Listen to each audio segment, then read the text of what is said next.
chat. Alright, we have one doggo in front. There's Quacky. Where is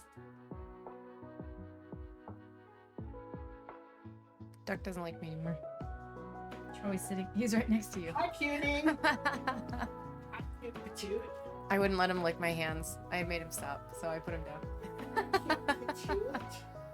He's like, I don't wanna. All right. We've got 5 chapters left, I think. Yeah, 5 chapters left, so probably won't finish today, but we'll get close. Maybe we'll find out what Fluffy's guarding today.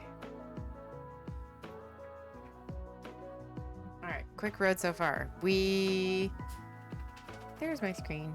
There's the boys.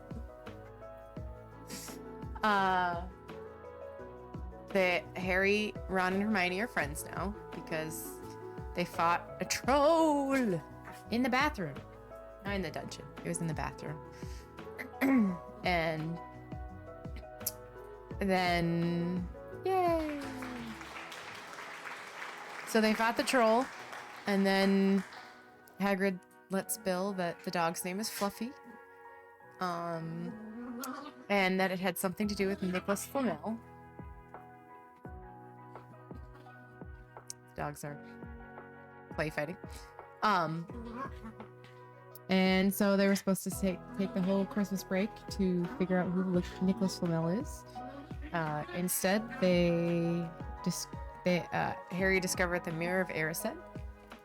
And when he went back like 3 nights in a row, and the 3rd night Dumbledore was there and was like, hey, that's enough now. Knock it off. It's not what he said, but you know. That's the gist of what he said. And so now, I think we're gonna find out who Nicholas Flamel is. If you don't already know who Nicholas Flamel is, because he was a real life person in real life. I don't know who Nicholas is. Huh? I don't know. Oh. This is one of the coolest things of when I was very first time reading the book. I was like, hey, wait, that's a real person. The things I knew as a child were I just knew random things. I don't know why I knew these things. But yes, if you don't know who Nicholas Flamel is, he is a real life person in IRL. Or he was. I shouldn't say he is. He's not alive anymore. He lived ages ago. Just checking something on my tablet. Let me see if I can get the Kindle out for my tablet. See if I can do the magic Kindle on my tablet. Talk amongst yourselves. But yeah, Nicholas Flamel is from, I want to say like the 1700s.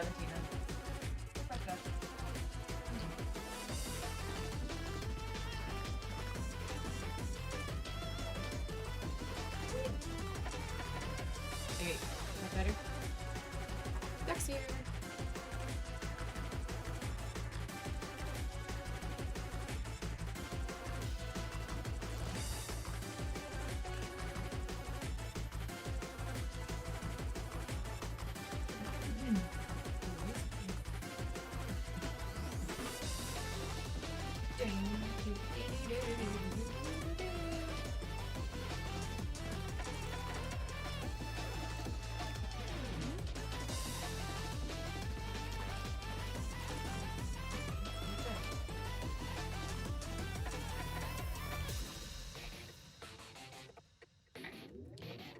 Great. Install the Kindle right here and see if that works. Okay. So, let's get started.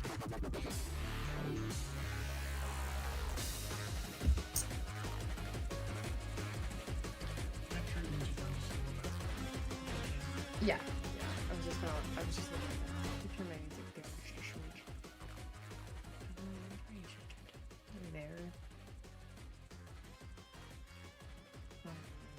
turn on some super chill music.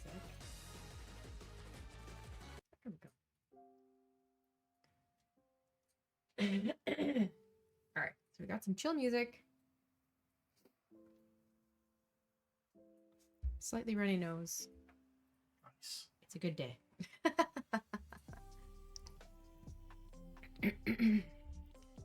Chapter 13. Nicholas Flamel.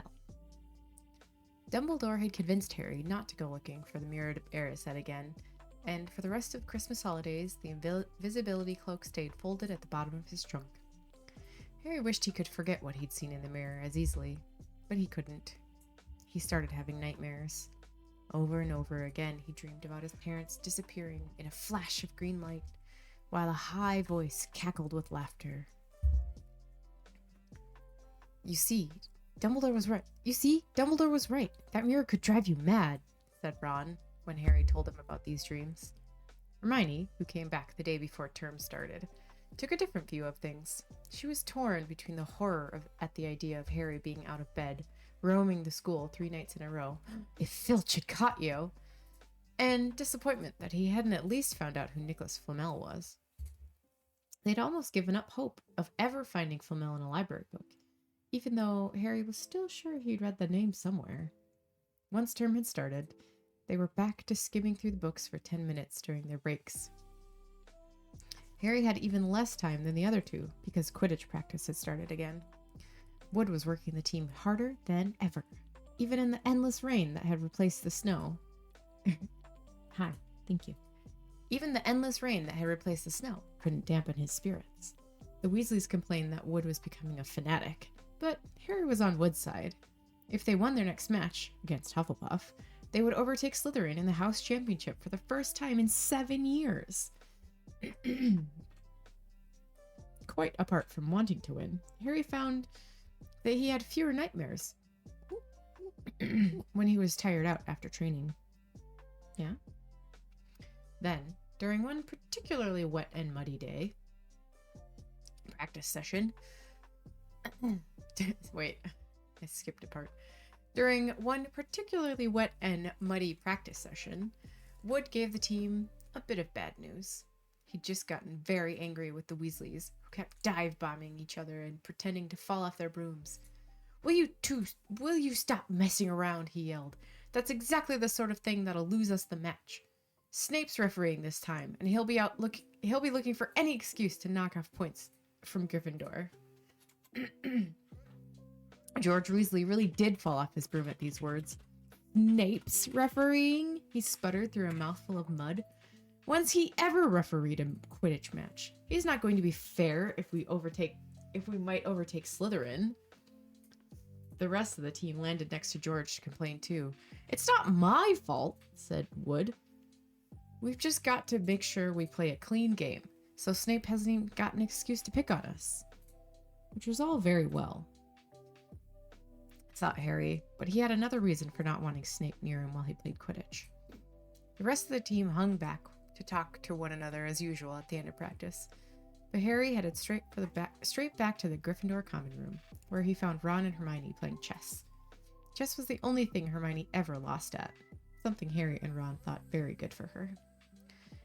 Don't talk to me for a moment, said Ron when Harry sat down next to him. I need to Then he caught sight of Harry's face. What's the matter with you? You look terrible. Speaking quietly so that no one else would hear, Harry told the other two about Snape's sudden, sinister desire to be a Quidditch referee. Don't play, said Hermione at once. Say you're ill, said Ron. Pretend to break your leg, Hermione suggested. Really break your leg, said Ron. I can't, said Harry. There isn't a... My mouth just like, what? Those are words. What are words? How do words? Do you know? Okay, good time. He was so talkative right before we started up the stream, and now he's like, no, I don't know what you're talking about, Mommy. Okay, can I just have this? There we go. All right, Duck was all tangled up in my headphone cords. There isn't a reserve seeker. If I back out, Gryffindor can't play at all. At that moment, Neville toppled into the common room. How he had managed to climb through the portrait hole was anyone's guess, because his legs had been stuck together with what they recognized at once as the leg locker curse. He must have had to bunny hop all the way up to the Gryffindor Tower. Everyone fell over laughing except Hermione, who leapt up before the counter curse. Neville's legs sprang apart, and he got to his feet, trembling. What happened? Hermione asked him, leading him over to sit with Harry and Ron. Malfoy, said Neville shakily. I met him outside the library. He said he'd been looking for someone to practice that on. Go to Professor McGonagall, Hermione urged Neville. Report him. Neville shook his head. I don't want more trouble, he mumbled. You've got to stand up to him, Neville, said Ron. He's used to walking all over people, but that's no reason to lie down in front of him and make it easier. There's no need to tell me I'm not brave enough to be in Gryffindor. Malfoy's already done that, Neville choked out. Oh, poor Neville. Excuse me. Harry felt in the pocket of his robes and pulled out a chocolate frog, the very last one from the... Calm down. My phone was like, oh my gosh, you had all the notifications right now. I love that I have my hair is so dark you can't even see it. I was like, oh yeah, you can't even tell that I have my hair in a ponytail today.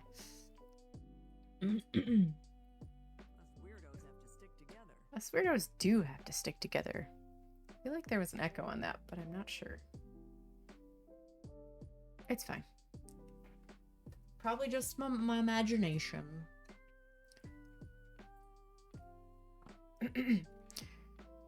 Harry felt in the pocket of his robes and pulled out a chocolate frog, the very last one from the box Hermione had given him for Christmas.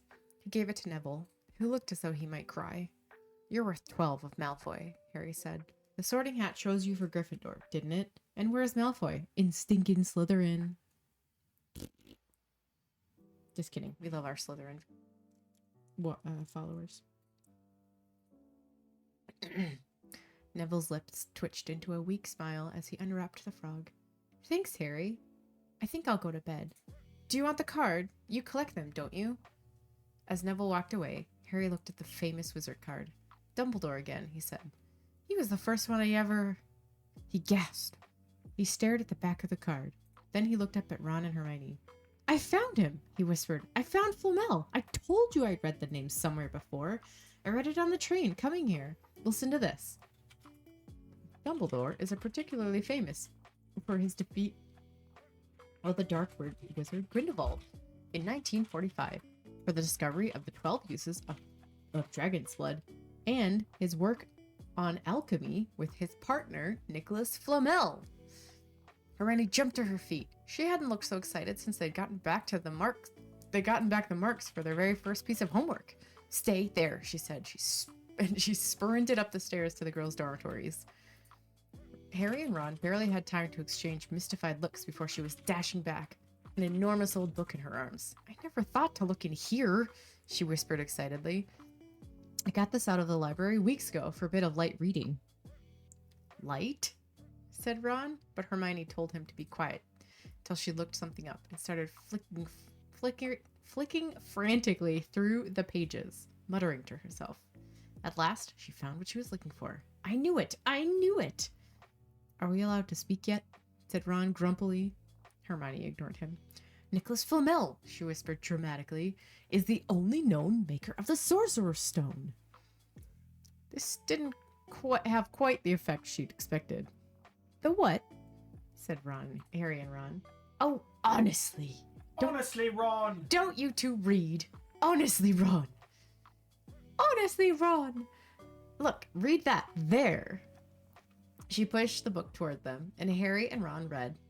The ancient study of alchemy is concerned with making the Sorcerer's Stone, a legendary substance with astonishing powers. The stone will transform any metal into pure gold. It also produces the elixir of life, which will make the drinker immortal. Sort of. There have been many reports of the Sorcerer's Stone over the century, but the only stone currently in existence belongs to Mr. Nicholas Flamel, the noted alchemist and opera lover Mr. Flamel, who celebrated his 665th birthday last year, enjoys a quiet life in Devon with his wife, Pernilla. 658. See? Said Hermione when Harry and Ron had finished. The dog must be guarding Flamel's Sorcerer's Stone.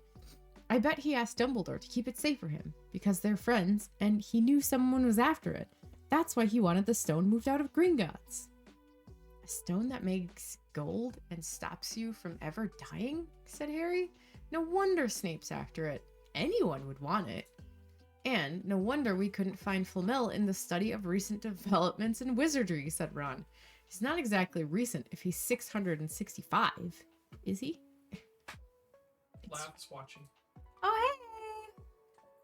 I hope you have a great weekend as well. Or having a great weekend. Oh. Yay! Yeah, I just downloaded all my other streams, and they actually have like over 20 views on my VOD, and I was taken aback. I had no idea. So, also, if you're listening on the VOD, thank you very much for watching or listening. I appreciate it. Thank you for coming. Okay. The next morning, in defense against dark arts, while copying down different ways of treating werewolf bites, Harry and Ron were still discussing what they'd do with the Sorcerer's Stone if they had one. But it wasn't until Ron said he'd buy his own Quidditch team that Harry remembered about Snape in the upcoming match. I'm going to play, he told Ron and Hermione. If I don't, all the Slytherins will think I'm just too scared to face Snape. I'll show them. It'll really wipe the smiles off their faces if we win. Just as long as we're not wiping you off the field, said Hermione. Truth. Yay!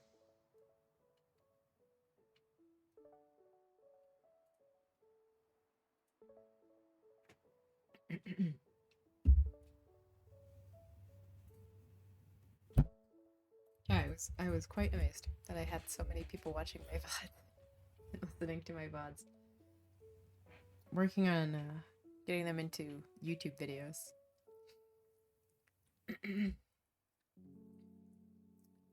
As the match drew nearer, however, Harry became more and more nervous, whatever he told Ron and Hermione. The rest of the team wasn't too calm either. The idea of overtaking Slytherin in the house championships was wonderful. No one had done it in 7 years, but would they be allowed to, with such a biased referee? Harry didn't know whether he was imagining it or not, but he seemed to keep running into Snape everywhere he went. At times, he even wondered whether Snape was following him, trying to catch him on his own. Potion lessons were turning into a sort of weekly torture. Snape was so horrible to Harry. Could Snape possibly know they'd found out about the Sorcerer's Stone? Harry didn't see how he could, yet he sometimes had the horrible feeling that Snape could read minds.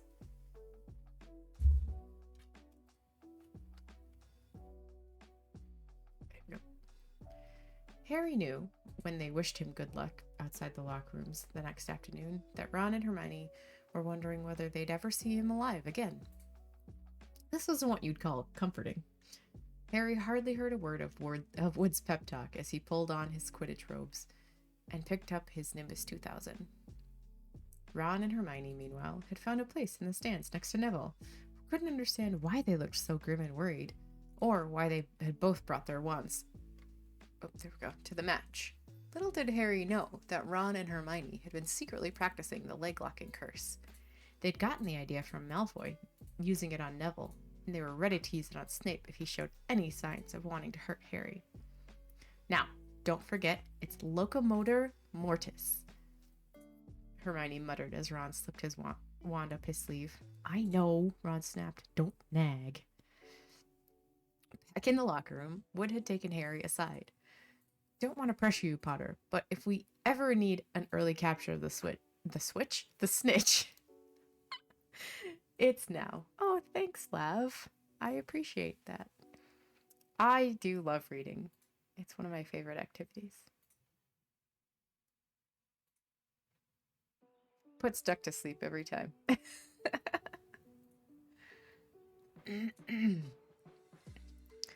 Finish the game before Snape can favor Hufflepuff too much. The whole school's out there, said Fred Weasley, peering out the door. Even, blimey, Dumbledore's come to watch. Harry's heart did a somersault. Dumbledore? Dumbledore! he said, dashing to the door to make sure. Fred was right. There was no mistaking that silver beard. That's such a weird sentence. Harry could have laughed out loud with relief. He was safe. He was Snape. He was safe. There was no way Snape would dare try to hurt him if Dumbledore was watching. Perhaps that's why Snape was looking so angry as the teams marched onto the field. Something that Ron had noticed too. Mr. Potter. Mr. Potter. Turn to page 394. What book is that in? I think that's in the third book. I think it's the third one. We'll get to that. I've never seen Snape look so mean, he told Hermione. Look, they're off. Ouch! Someone had poked Ron in the back of the head. It was Malfoy. Oh, sorry, Weasley. Didn't see you there. I'm just gonna make Malfoy into a Valley Girl. I just think that's very funny. He's not listening to me. Malfoy grinned broadly at Crabbe and Goyle. I wonder how long Potter's gonna stay on his broom this time. Anyone want to bet? How about you, Weasley? Ron didn't answer. Snape had just awarded Hufflepuff a penalty because George Weasley had hit a bulger at him. Hermione, who had all her fingers crossed in her lap, was squinting fixedly at Harry, who was circling the game like a hawk, looking for the snitch. You know how I think they chose people for the Gryffindor team? Said Malfoy loudly a few minutes later, as Snape awarded Hufflepuff another penalty for no reason at all. It's people they feel sorry for. See, there's Potter, who's got no parents, and then there's the Weasleys, who've got no money. You should be on the team, Longbottom. You've got no brains. He's just so nice. Just so nice. Neville went bright red, but turned in his seat to face Malfoy. I'm worth 12 of you, Malfoy. Good job, Neville. Good job. He stammered. Malfoy, Crabbe, and Goyle howled with laughter, but Ron, still not daring to take his eyes off the game, said, You tell him, Neville. Longbottom, if brains were gold, you'd be poorer than Weasley. And that's saying something. Ron's nerves were already... What? Oh, yeah. Ooh, take that. Ron's nerves were already stretched to the breaking point with anxiety about Harry. I'm warning you now, Malfoy. I'm warning you, Malfoy. One more word. Ron! Said Hermione suddenly. Harry! What? Where? Harry had suddenly gone into a spectacular dive, which drew gasps and cheers from the crowd. Hermione stood up, her fingers crossed in her mouth. Goodness, that's a mental image. As Harry streaked toward the ground like a bullet. You're in luck, Weasley. Potter's obviously spotted some money on the ground, said Malfoy. Ron snapped. Before Malfoy knew what was happening, Ron was on top of him, wrestling him to the ground. Neville hesitated, then clambered over the back of the seat to help. Come on, Harry! Hermione screamed, leaping onto her seat to watch as Harry sped straight at Snape. She didn't even notice Malfoy and Ron rolling under her seat, or the scuffles and yelps coming from the whirl of fists that was Neville, Crabbe, and Goyle. Up in the air, Snape turned on his broomstick just in time to see something scarlet shoot past him, missing him by inches. The next second, Harry had pulled out of the dive, his arm raised in triumph, the snitch clasped in his hand. The stands erupted. It had to be a record. No one could ever remember the snitch being caught so quickly. Ron, where are you? The game's over. Harry's won. We've won. Gryffindor is in the lead, shrieked Hermione, dancing up and down on her seat and hugging Pavarti Patil in the row in front. Harry jumped off his broom, a foot from the ground. He couldn't believe it. He'd done it. The game was over. It had barely lasted 5 minutes. As Gryffindors came spilling onto the field, he saw Snape land nearby, white-faced and tight-lipped. Then, Harry felt a hand on his shoulder and looked up into Dumbledore's smiling face. Well done, said Dumbledore quietly, so that only Harry could hear. Nice to see you haven't been brooding about that mirror. Been keeping busy. Excellent. Snape spat bitterly onto the ground. Harry left the locker room alone some time later to take his Nimbus 2000 back to the broom shed. He couldn't ever remember feeling happier. He'd really done something to be proud of now. No one could say he was just a famous name anymore. The evening air had never smelled so sweet. He walked over the damp grass, reliving the last hour in his head, which was a happy blur.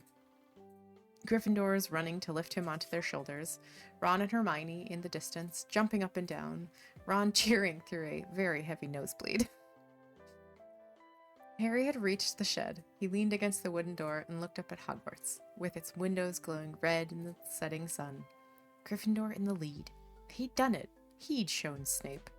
And speaking of Snape, a hooded figure came swiftly down the front steps of the castle, clearly not wanting to be seen. It walked as fast as possible toward the Forbidden Forest. Harry's victory faded from his mind as he watched. He recognized the figure's prowling walk. Snape. Sneaking into the forest while everyone else was at dinner. What was going on? Harry jumped back on his Nimbus 2000 and took off. Gliding silently over the castle, he saw Snape enter the forest at a run. He followed. The trees were so thick he couldn't see where Snape had gone. He flew in circles, lower and lower, brushing the top branches of the tree until he heard voices. He glided toward them and landed noiselessly on a towering beech tree. He climbed carefully along one of the branches, holding tight to his broomstick, trying to see through the leaves. Below, a shadowy clearing, stood Snape, but he wasn't alone. Quirrell was there too. Harry couldn't make out the look on his face, but he was stuttering worse than ever. Harry strained to catch what they were saying. Don't know why you wanted to meet here of all places, Severus. Oh, I thought we'd keep this private, said Snape in his voice icy. Students aren't supposed to know about the Sorcerer's Stone after all. Harry leaned forward. Quirrell was mumbling something. Snape interrupted him. Have you found out how to get past that beast of Hagrid's yet? But Severus, you don't want me as your enemy, Quirrell, said Snape, taking a step toward him. I don't know what you know perfectly well what I mean. An owl hooted loudly. Harry nearly fell out of the tree. He steadied himself in time to hear Snape say, Your little bit of hocus pocus. I'm waiting. But I don't... Very well, Snape cut in. We'll have another little chat soon, and when you've had time to think things over and decide where your loyalties lie. He threw his cloak over his head and strode out of the clearing. It was almost dark now, but Harry could see Quirrell, standing quite still as though he was petrified. Harry, where have you been? Hermione squeaked. We won! You won! We won! Shouted Ron, thumping Harry on the back. And I gave Malfoy a black eye, and Neville tried to take on Crabbe and Goyle single-handed. He's still out cold, but Madame Pomfrey says he'll be all right. Talking about showing Slytherin. Everyone's waiting for you in the common room. We're having a party. Fred and George stole some cakes and stuff from the kitchens. Never mind that now, said Harry breathlessly. Let's find an empty room. Wait till you hear this. He made sure Peeves wasn't inside before shutting the door behind them. Then he told them what he'd seen and heard. So we were right. It is the Sorcerer's Stone. And Snape's trying to force Quirrell to help him get it. He asked if he knew how to get past Fluffy. He said something about Quirrell's hocus pocus. I reckon there are other things guarding the stone. Apart from Fluffy, loads of enchantments probably, and Quirrell would have done some anti-dark magic spell that Snape needs to break through. So you mean the stone's only safe as long as Quirrell stands up to Snape? Said Hermione in alarm. It'll be gone by next Tuesday, said Ron.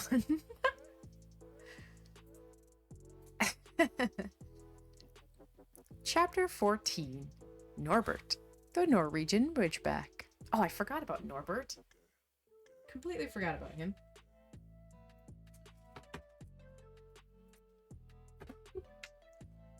It's loud.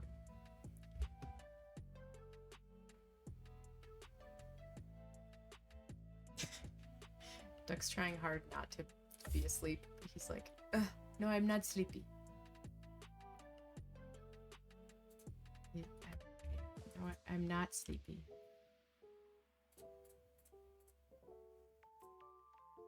And with that, he's asleep.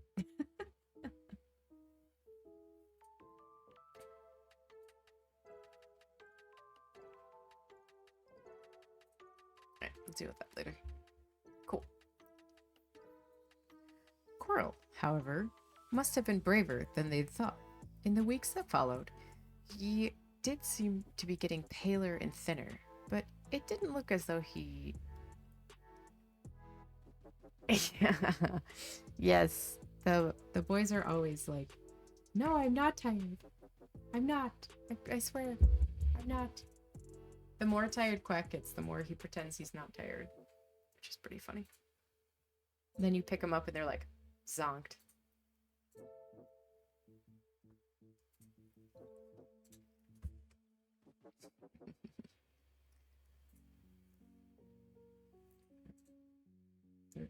Alright. Chapter 14. Norbert, the Norwegian Ridgeback.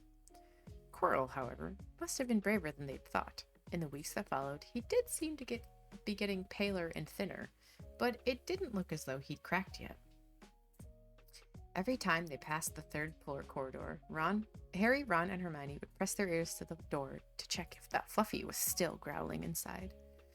Snape was sweeping about in his usual bad temper, which surely meant that the stone was still safe.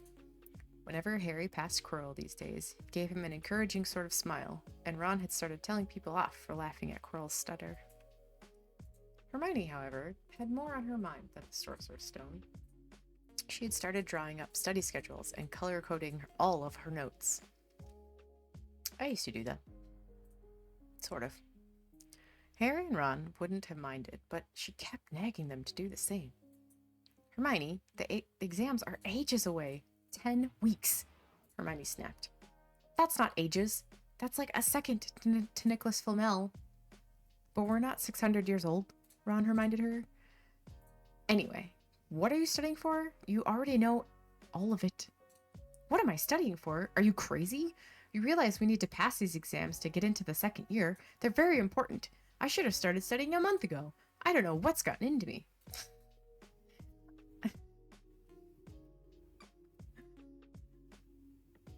That's awesome. Yeah, I saw her do that a couple times. I asked her that too one time. I was like, "Oh, are you tired?" And she was like, "No, I'm fine." Like, sure, whatever you say. We're all fine here now. We're all fine here. How are you? Yeah, we like to call the dogs forever toddlers. Because they're just some of the things that they do is you're like, classic. Yeah, oh yeah, absolutely. As soon as you're like, here, okay, fine, sit in the stroller, it'll be fine. And then they're like, oh, immediately sleep. All right, buddy. Yeah, duck's asleep again. Unfortunately, the teachers seem to be thinking along the same lines as Hermione. They piled so much homework on them that the Easter holidays weren't nearly as much fun as the Christmas ones. It was hard to relax with Hermione next to you reciting the 12 uses of dragon's blood or practicing wand movements. Moaning and yawning, Harry and Ron spent most of their free time in the library with her, trying to get through all their extra work. I'll never remember this, Ron burst out one afternoon, throwing down his quill and looking longingly out of the library window. It was the first really fine day they'd had in months. The sky was clear, forget-me-not blue, and there was a feeling in the air of summer coming. Harry, who was looking up Dittany in 1,000 Magical Herbs and Fungi, didn't look up until he heard Ron say, "Hagrid, what are you doing in the library?" Hagrid shuffled into view, hiding something behind his back. He looked very out of place in his moleskin overcoat. Hagrid! Oh, I know. That's why I love them, too. They're so cute. They're so smart, but they're definitely just forever toddlers in some of their mannerisms, and it's the cutest. They always love a snuggle, which is great. Just look in, he said in a shifty voice that got their interest up at once. And what are you lot doing up here? Or what are you lot up to? Oops, smushed two sentences together. What are you lot up to? Up ter. He looked suddenly suspicious. You're not still looking for Nicholas Flamel, are you? Oh, we found out who he is ages ago, said Ron impressively. And we know what sorry. Yeah, And Hagrid. we know what the dog's guarding. It's the sorcerer's Shh. Hagrid looked around quickly to see if anyone was listening. Don't go shouting about it. What's the matter with you? I'm kind of annoyed they don't spell with as with F's. With ya. That's how I would spell it. There are a few things we wanted to ask you, as a matter of fact, said Harry, about what's guarding the stone, apart from Fluffy. Shh, said Hagrid again. Listen, come and see me later. I'm not promising I'll tell you anything, mind, but don't go rabbiting about it in here. Students aren't supposed to know about... They'll think I've told you.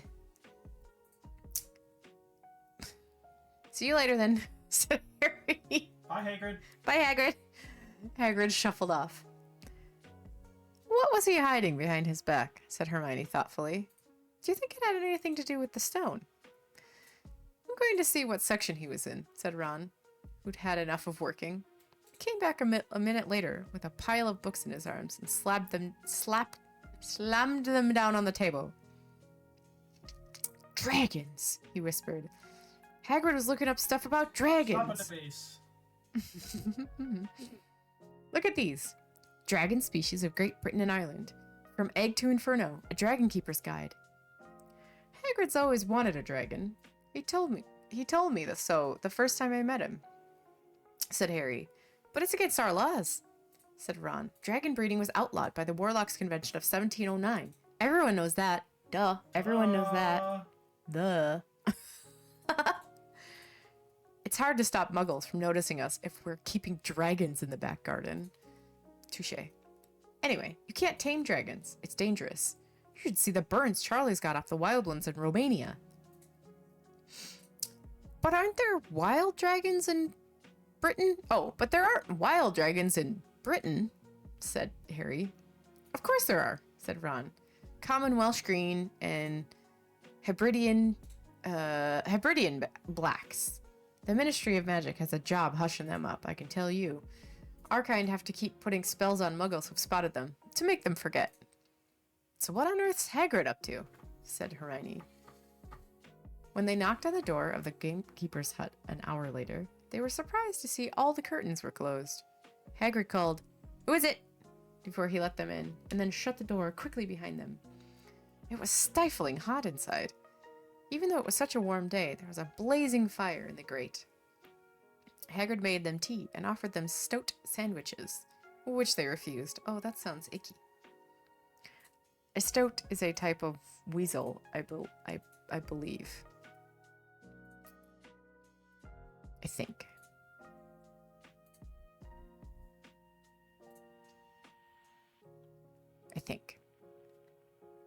I'm just playing through a song from Wind in the Willows, the musical, in my head. That's the badger, the weasels and the stoats and the badgers all sing, I think. So I'm like, I think a stoat is a type of weasel. I just know it lives in the wild woods. So, you wanted to ask me something? Yes, said Harry. There's no point beating around the bush. We were wondering if you could tell us what's guarding the stone, the Sorcerer's Stone, apart from Fluffy. Hagrid frowned at him. Of course I can't, he said. Number 1, I don't know myself. Number 2, you know too much already, and I wouldn't tell you if I could. That stone's here for a good reason, and it was almost stolen out of Gringotts. I suppose you've worked all that out. Beats me how you know about Fluffy. Oh, come on, Hagrid. You might not want to tell us, but you do know. You know everything that goes on around here, said Hermione in a warm, flattering voice. Hagrid's beard twitched. I could tell he was smiling. We only wondered who had done the guarding, really, Hermione went on. We wondered who Dumbledore had trusted enough to help him, apart from you. Oh, Hermione laid it on thick. Hagrid's chest swelled at these last words. Harry and Ron beamed at Hermione. Well, I don't suppose it hurt if I tell you. if I tell you that, let's see. He borrowed Fluffy from me. Then some of the teachers did enchantments. Professor Sprout, Professor Flitwick, Professor McGonagall, he ticked them off on his fingers, Professor Quirrell, and Dumbledore himself did something, of course. Hang on, I've forgotten someone. Oh yeah, Professor Snape. Snape? Yeah. You're not still on about that, are you? Look, Snape helped protect the stone. He's not here to steal it. Sure. Harry knew Ron and Hermione were thinking the same thing he was. If Snape had been in on the protection of the stone, it must have been easy to find out how the other teachers had guarded it. He probably knew everything except, it seemed, Quirrell's spell, or how to get past Fluffy. You're the only one who knows how to get past Fluffy, aren't you, Hagrid? And you wouldn't tell anyone, would you? Said Harry anxiously. Not even one of the teachers. Not a soul knows except me and Dumbledore, Harry said Hagrid proudly. Well, that's something, Harry muttered to the others. Hagrid, can we have a window open? I'm boiling. Can't, Harry. Sorry, said Hagrid. Harry noticed him glance at the fire. Harry looked at it too. Hagrid, what's that? But he already knew what it was. In the very heart of the fire, underneath the kettle, was a huge black egg. Ah, said Hagrid, fiddling nervously with his beard. That's, Where did you get it, Hagrid? Said Ron, crouching over the fire to get a closer look at the egg. It must have cost fortune. Won it, said Hagrid. Last night, I was down in the village having a few drinks and I got into a game of cards with a stranger. I think he was quite glad to get rid of it, to be honest. But what are you going to do with it when it's hatched? Said Hermione. Well, I've been doing some reading, said Hagrid, pulling a large book from under his pillow. Got this out library, Dragon Breeding for Pleasure and Profit. It's a bit out of date, of course, but it's all in here. Keep the egg in the fire, 'cause their mothers breathe fire on them. Oh, I licked my pop filter. Ick. Just licked my pop filter. Good thing it's only been you using it. I know. Stuck my tongue out, licked my pop filter. Well, Duck uses it occasionally, but he doesn't lick it, thankfully. Duck likes to tell his stories. Oh dear. Keep the egg in the fire, because their mothers breathe on them, see? And when it hatches, feed it with a bucket of brandy mixed with chicken blood every half hour. And see here, how to recognize different eggs. What I got there is a Norwegian Ridgeback. They're rare, them. He looked very pleased with himself, but Hermione didn't. Hagrid, you live in a wooden house. She said. That's exactly what I would have said. But Hagrid wasn't listening. He was humming merrily as he stoked the fire. So now they had something else to worry about. What might happen to Hagrid if anyone found out he was hiding an illegal dragon in his hut? I wonder what it's like to have a peaceful life. Ron sighed. As evening after evening, they struggled through all the extra homework they were getting. Hermione had now started making study schedules for Ron and Harry, too. It was driving them nuts. Then, one breakfast time... That's a weird way to say that. Then, one breakfast time, Hedwig brought Harry another note from Hagrid. He had written only 2 words. It's hatching. Ron wanted to skip herbology and go straight down to the hut.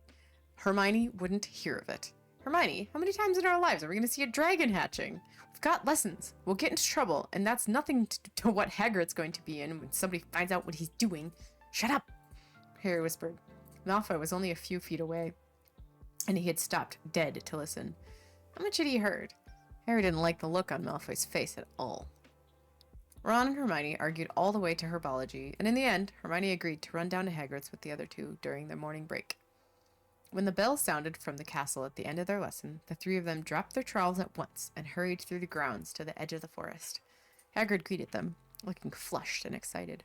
"It's nearly out!" He ushered them inside. Oh, man. The egg was lying on the table. There were deep cracks in it. Something was moving inside. A funny clicking noise was coming from it. They all drew their chairs up to the table and watched with bated breath. All at once, there was scraping noise. The egg split open. A baby dragon flopped onto the table. It wasn't exactly pretty, Harry thought. Harry thought it looked like a crumpled black umbrella. Its spiny wings were huge compared to its skinny jet body. It had a long snout with wide nostrils and stumps of horns and bulging orange eyes. It sneezed. A couple of sparks flew out of its snout. "Isn't he beautiful?" Hagrid murmured. He reached a hand out to stroke the dragon's head. It snapped at his fingers, showing pointy fangs. "Bless him. Bless him. He knows his mummy," said Hagrid. "Hagrid," said Hermione, "how fast do Norwegian Ridgebacks grow, exactly?" Hagrid was about to answer when the color drained from his face. He leapt to his feet and ran to the window. "What's the matter?" Someone was looking through the gap in the curtains. "It's a kid. He's running back to the school." Harry bolted to the door and looked out. Even at a distance, there was no mistaking him. Malfoy had seen the dragon. Something about the smile lurking on Malfoy's face during the next week made Harry, Ron, and Hermione very nervous. They spent most of their free time in Hagrid's darkened hut, trying to reason with him. "Just let him go," Harry urged. "Set him free." "I can't," said Hagrid. "He's too little. He'd die." They looked at the dragon.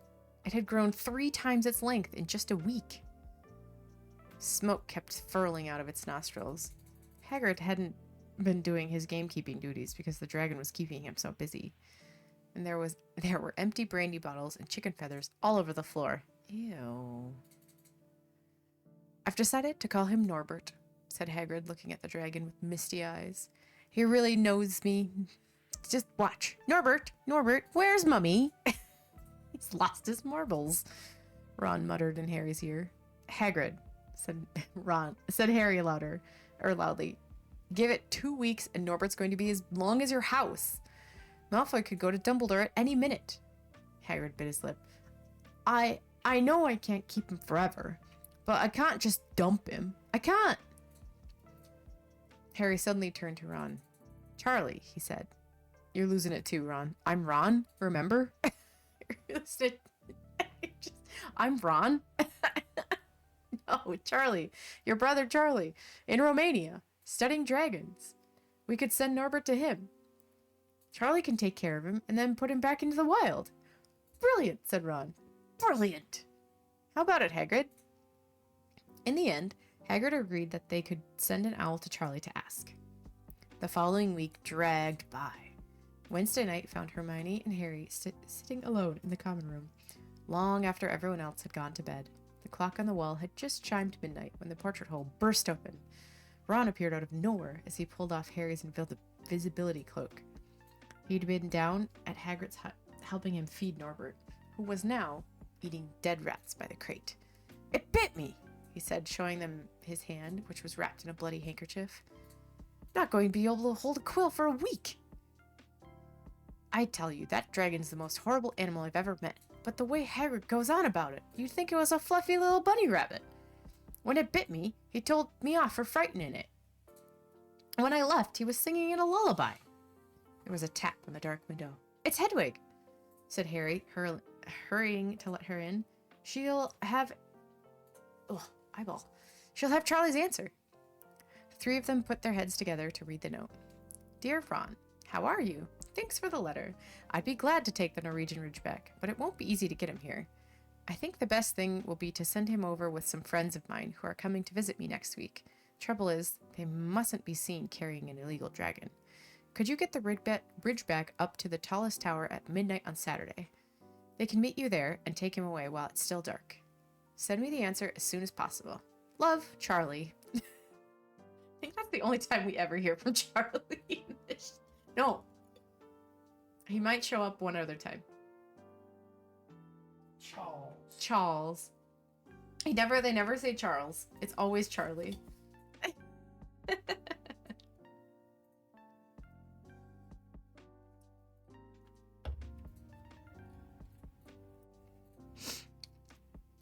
They looked at one another. We've got the invisibility. That was a word that my brain was like, nope. We've got the invisibility cloak. Third time's charm, said Harry. It shouldn't be too difficult. I think the cloak's big enough to cover two of us and Norbert. It was a mark of how bad the last week had been that the other two agreed with him. Anything to get rid of Norbert and Malfoy. There was a hitch. By the next morning, Ron's bitten hand had swollen to twice its usual size. He didn't know whether it was safe to go to Madame Pomfrey. Did she recognize a dragon bite? By the afternoon, though, he had no choice. The cut had turned a nasty shade of green. It looked as if Norbert's fangs were poisonous. Harry and Hermione rushed up to the hospital wing at the end of the day to find Ron in a terrible state in bed. It's not just my hand, he whispered, although that feels as if it's about to fall off. Malfoy told Madame Pomfrey he wanted to borrow one of my books so he could come and have a good laugh at me. He kept threatening to tell her what really bit me. I've told her it was a dog, but I don't think she believes me. I shouldn't have hit him at the Quidditch match. That's why he's doing this. No, I think it's just because he's Malfoy. That's why he's doing this. What do you think, Duck? Duck's like, I don't care. I'm sleeping.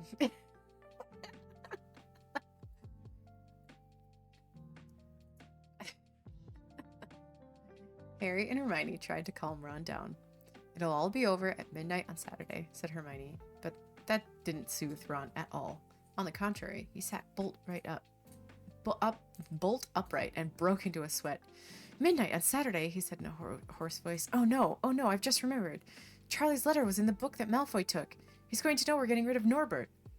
Harry and Hermione didn't get a chance to answer. Madame Pomfrey came over at that moment and made them leave, saying Ron needed to sleep. It's too late to change the plan now, Harry told Hermione. We haven't got time to send Charlie another owl, and this could be our only chance to get rid of Norbert. We'll have to risk it. And we have got the invisibility cloak. Malfoy doesn't know about that. They found Fang the boarhound sitting outside with a bandaged tail when they went to tell Hagrid, who opened a window to talk to them. I won't let you in, he puffed. Norbert's at a tricky stage. Nothing I can't handle. Yep. When they told him about Charlie's letter, his eyes filled with tears, although that might have been because Norbert had just bitten him on the leg. Ow. Ugh. It's all right. He only got my boot. Just playing. He's only a baby after all. The baby banged its tail on the wall, making the windows rattle. Harry and Hermione walked back to the castle, feeling Saturday couldn't come quickly enough. They would have felt sorry for Hagrid when the time came for him to say goodbye to Norbert if they hadn't been so worried about what they had to do. It was a very dark, cloudy night, and they were a bit late arriving at Hagrid's hut because they'd had to wait for Peeves to get out of their way in the entrance hall, where he'd been playing tennis against the wall. Hagrid. Out, Peeves. Oh, Peeves. Shut up, Peeves. Out, Peeves. Out, Peeves. Hagrid had Norbert packed and ready in a large crate. We've got lots of rats and some brandy for the journey. Sorry, just the idea of a dragon drinking a bunch of brandy is just the funniest thing ever. He's got lots of rats and some brandy for the journey, said Hagrid in a muffled voice, and I've packed his teddy bear in case he gets lonely. From inside the crate came ripping noises that sounded to Harry as though the teddy was having his head torn off. Oh dear. That's like people who have like dogs who like to rip apart toys, and they're like, oh, I just got him a brand new toy and he's gonna love it. Rip, rip, rip, rip, rip, rip. And they're like, Oh, it's fine. It's fine. It's totally fine. It's fine. Or when people find out, they think that it's so cute when their dogs like shake their toys back and forth with their heads, and then they find out what it really means, and then they go, "Oh." I still think it's cute, but it's very funny to me. Duck does that. His toys.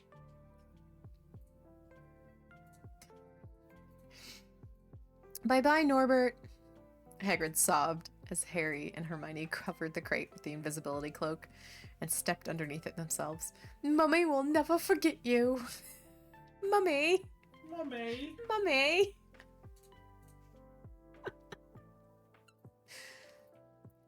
Mummy. How they managed to get the crate back up to the castle, they never knew. Sometimes you just do what you gotta do. Midnight ticked nearer as they heaved Norbert up the marble staircase at the entrance hall, along the dark corridors, up another staircase, then another. Even one of Harry's shortcuts didn't make the work much easier. Nearly there, Harry panted as they reached the corridor beneath the tallest tower. Then, a sudden movement ahead of them made them almost drop the crate. Forgetting that they were already invisible, they shrank into the shadows. Staring at the dark outlines of two people grappling with each other 10 feet away, a lamp flared.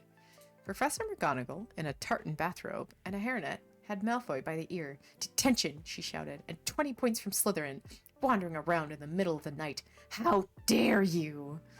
"You don't understand, Professor. Harry Potter's coming. He's got a dragon." "What utter rubbish! How dare you tell such lies?" "Come on. I shall see Professor Snape about you, Malfoy." Ooh. He got caught. Love it. Professor McGonagall doesn't take anybody's anything. She's like, nope. The steep spiral staircase up to the top of the tower seemed the easiest thing in the world after that. Not until they'd stepped into the cold night air did they throw off the cloak, glad to be able to breathe properly again. Hermione did a sort of jig. "Malfoy's got detention. I could sing." "Don't," Harry advised her.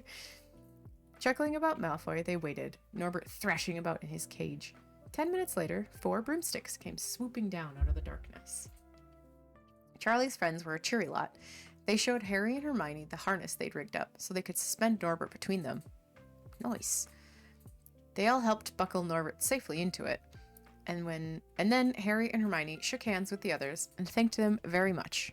And then at last, Norbert was gone.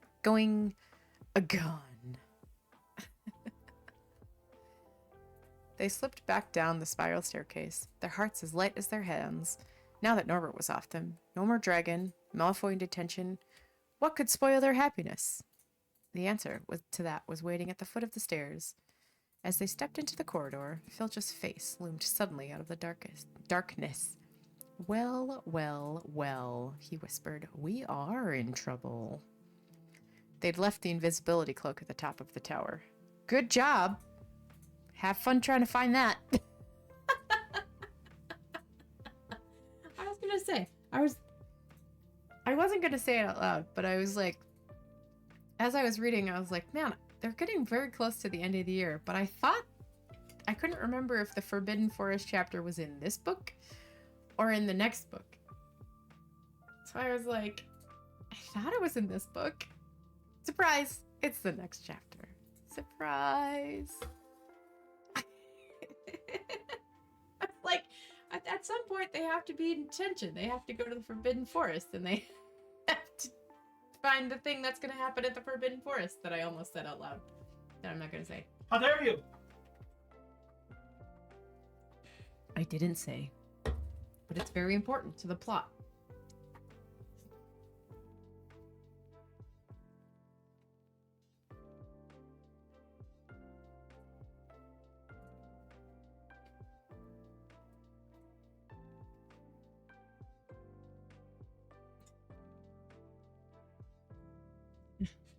Kindle just sent me a notification on my phone. They were like, keep reading. You get another achievement. And I was like, okay. You got... Twist my arm, Kindle.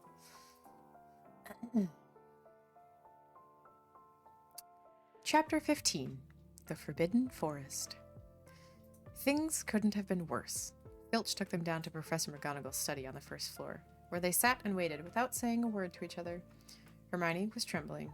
Excuses, alibis, and wild cover-up stories chased each other around Harry's brain, each more feeble than the last. He couldn't see how they were going to get out of trouble this time. They were cornered. How could they have been so stupid as to forget the cloak? There was no reason on earth that Professor McGonagall would accept for their being out of bed and creeping around the school in the dead of night, let alone being up at the tallest astronomy tower, which was out of bounds except for classes. Add Norbert and the invisibility cloak, and they might as well be packing their bags already.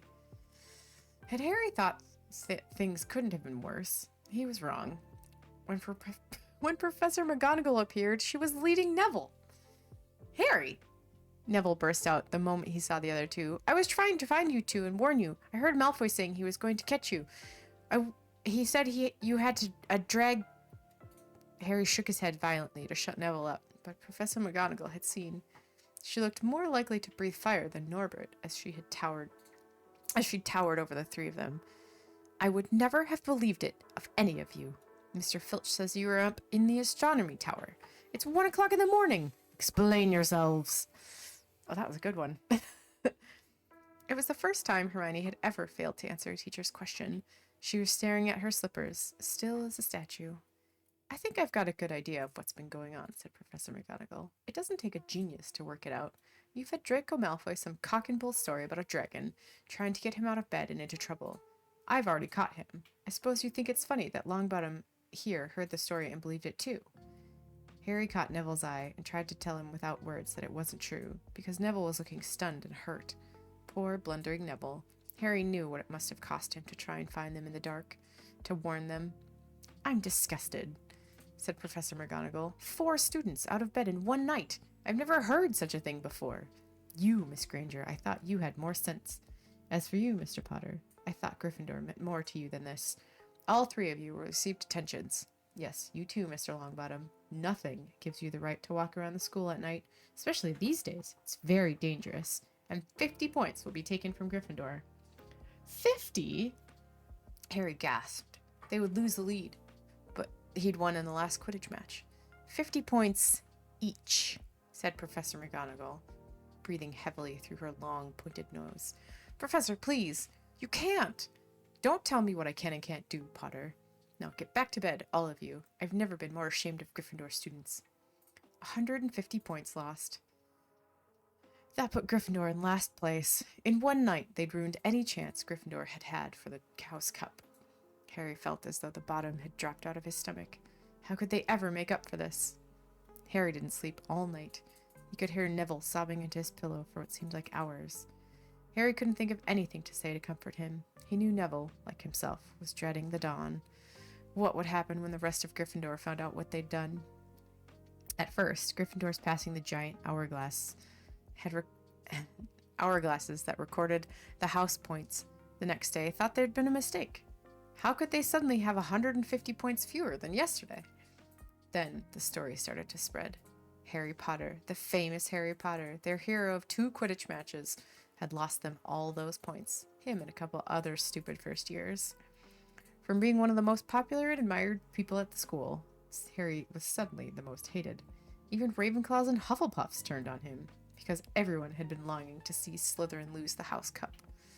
Everywhere Harry went, people pointed and didn't trouble to lower their voices as they insulted him. Slytherins, on the other hand, clapped as he walked past them, whistling and cheering. Thanks, Potter. We owe you one. Only Ron stood by him. They'll all forget this in a few weeks. Fred and George lost loads of points in all the time they've been here, and people still like them. They've never lost 150 points in one go, though, have they? Said Harry miserably. Well, no, Ron admitted. It was a bit late to repair the damage. But Harry swore to himself not to meddle in things that weren't his business from now on. Yeah, okay. Harry, there's 6 more books. So, sorry.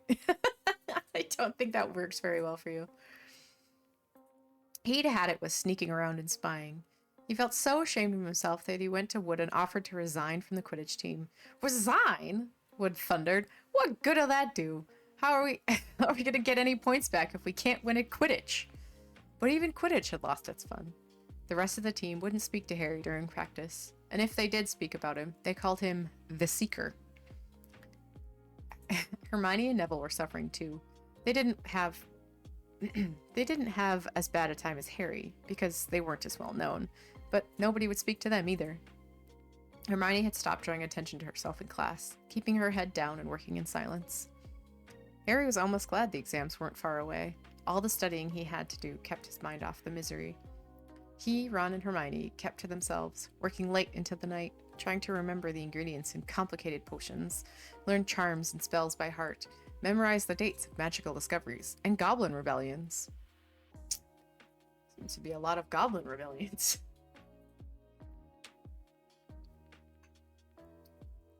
Then, about a week before exams were due to start, Harry's new resolution not to interfere with anything that didn't concern him was put to an unexpected test. That was only a page later. Lasted a page. Walking back from the library on his own one afternoon, he heard somebody whimpering from a classroom up ahead. As he drew closer, he heard Quirrell's voice. No, not again, please. It sounded as though someone was threatening him. Harry moved closer. All right. He heard Quirrell sob, not snob. He heard Quirrell sob. Next second, Quirrell came hurrying out of the classroom, straightening his turban. He was pale and looked as though he was about to cry. As he strode out of sight, Harry didn't think Quirrell had even noticed him. He waited until Quirrell's footsteps disappeared, then peered into the classroom. It was empty, but a door stood ajar at the other end. Harry was halfway toward it before he remembered he'd promised himself not meddling. At the same time, he'd have gambled 12 Sorcerer's Stones that Snape had just left the room. And from what Harry had just heard, Snape would be walking toward with a new spring in his step. Quirrell seemed to have given in at last. Harry went back to the library, where Hermione was testing Ron on astronomy. Harry told them what he'd heard. Snape's done it, then, said Ron. If Quirrell's told him how to break his anti-dark force spell. But they're still fluffy, though, said Hermione. Maybe Snape's found out how to get past it without asking Hagrid, said Ron, looking up at the thousands of books surrounding them. I bet there's a book somewhere in here telling you how to get past a giant three-headed dog. So what do we do, Harry? The light of adventure was kindling again in Ron's eyes, but Hermione answered before Harry could. Go to Dumbledore. That's what we should have done ages ago. If we try anything ourselves, we'll be thrown out for sure.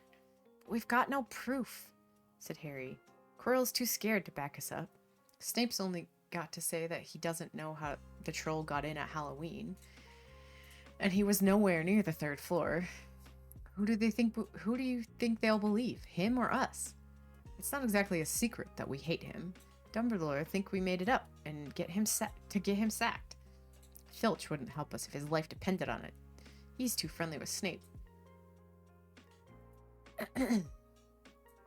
And the more students get thrown out, the better, he'll think. And don't forget, we're not supposed to know about the stone or Fluffy. That'll take a lot of explaining. Hermione looked convinced, but Ron didn't. If we do a bit of poking around... No, said Harry flatly. We've done enough poking around. He pulled a map of Jupiter toward him and started to learn the names of its moons. Oh, good luck. There's just a few moons of Jupiter. Isn't one of Jupiter's moons named Io? There's a lot of moons of Jupiter. I know, that's what I said. He started to learn the names of Jupiter's moons. There's a lot.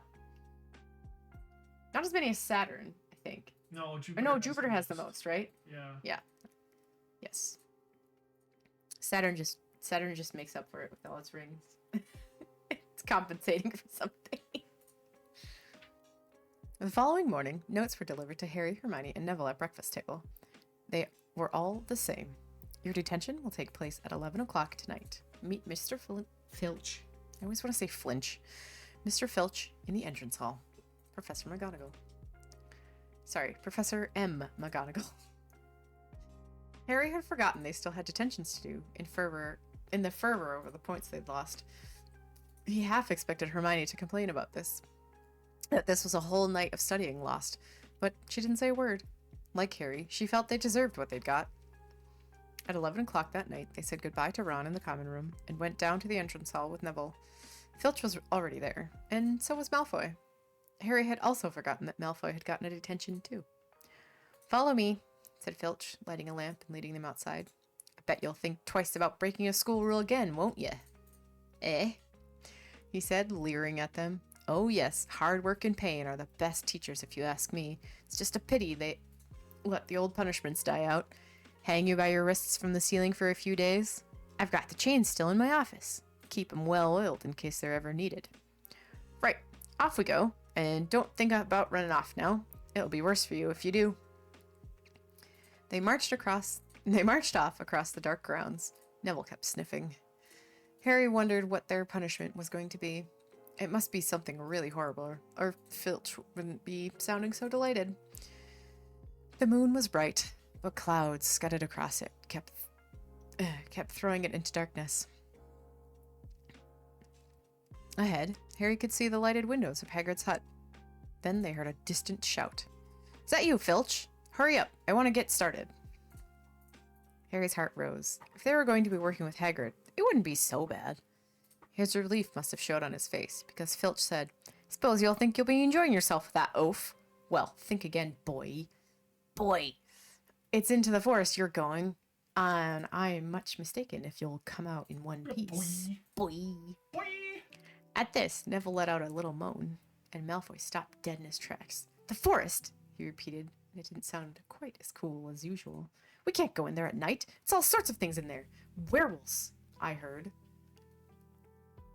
Neville clutched the sleeve of Harry's robe and made a choking noise. "That's your problem, is it?" said Filch, his voice cackling with glee. Should have thought of them werewolves before you got yourself in trouble, shouldn't you?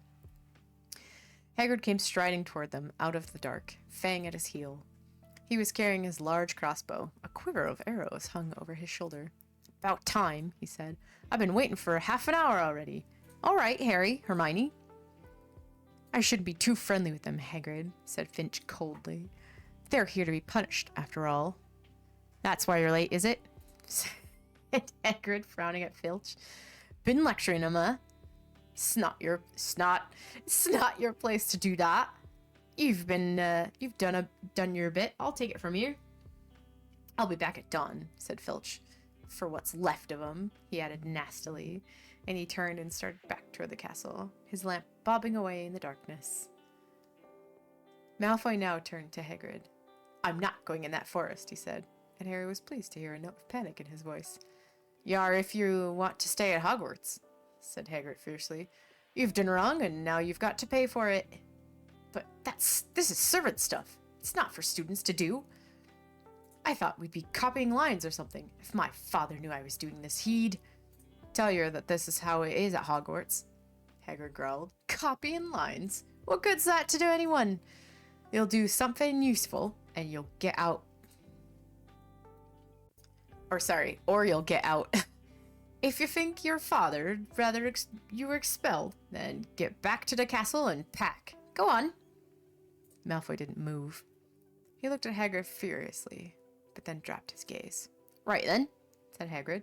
"Now, listen carefully, 'cause it's dangerous what we're gonna do tonight, and I don't want no one taking any risks. Follow me over here for a minute." He led them to the very edge of the forest, holding his lamp up high.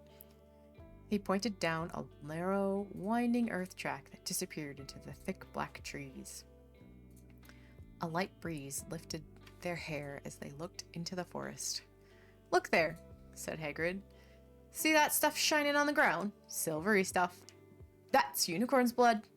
There's unicorn been hurt badly by something. By summit. This is the second time in a week. I found one dead last Wednesday. We're gonna try and find the poor thing. We might have to put it out of its misery. And what if whatever hurt the unicorn finds us first? Said Malfoy, unable to keep the fear out of his voice. There's nothing that lives in this forest that'll hurt you if you with me or Fang, said Hagrid. And keep to the path. Right now. We're gonna split into 2 parties and follow the trail in different directions. There's blood all over the place. Must have been staggering about since last night at least. I want Fang, said Malfoy quickly, looking at Fang's long teeth. All right, but warn ya, he's a coward, said Hagrid.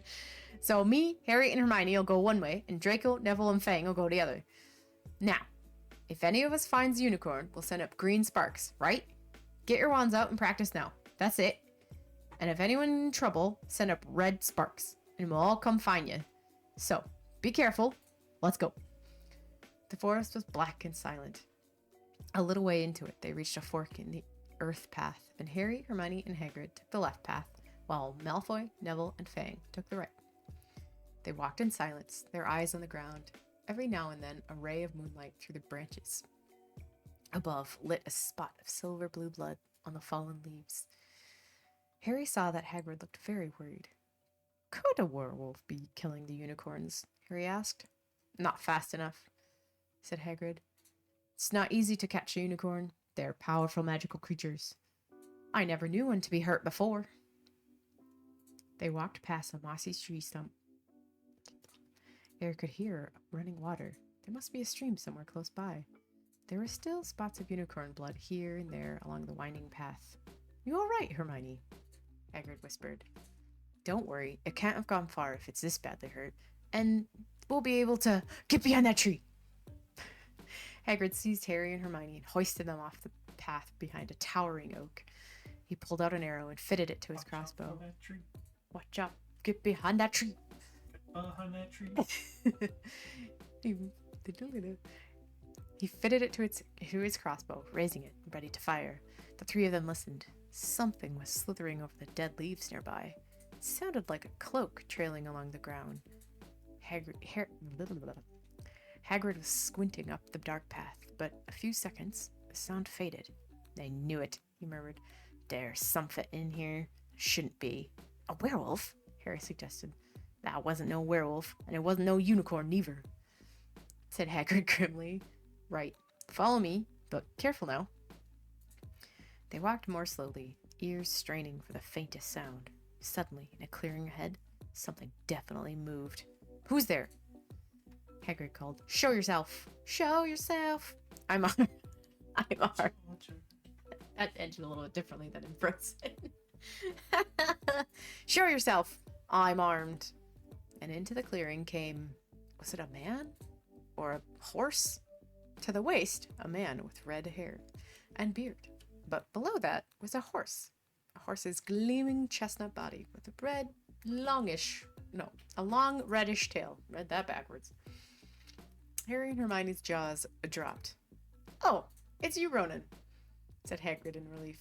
How are you?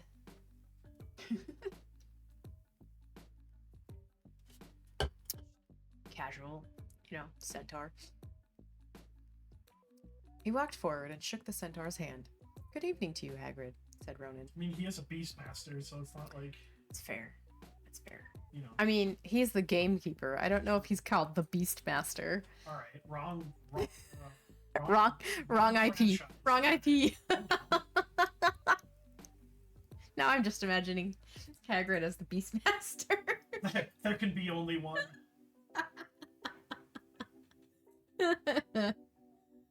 Oh, that's a strange movie. Don't look that up, chat.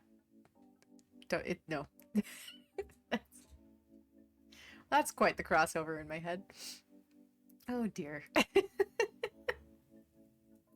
was actually 2 franchises. It was Beastmaster and Highlander, but I mean, I know. there can be only one Highlander. Yeah. I think there is only one Beastmaster. I think. Wait, is my music not working? I heard it. Oh, interesting. Oh, there it goes. It was just changing songs. I was like, there's no music audio. Okay, never mind. It's fine. Crisis averted. Good evening to you, Hagrid, said Ronan. He had a deep, sorrowful voice. Were you going to shoot me? Can't be too careful, Ronan, said Hagrid, patting his crossbow. There's something bad on the loose in this forest. This is Harry Potter and Hermione Granger, by the way, students up at the school.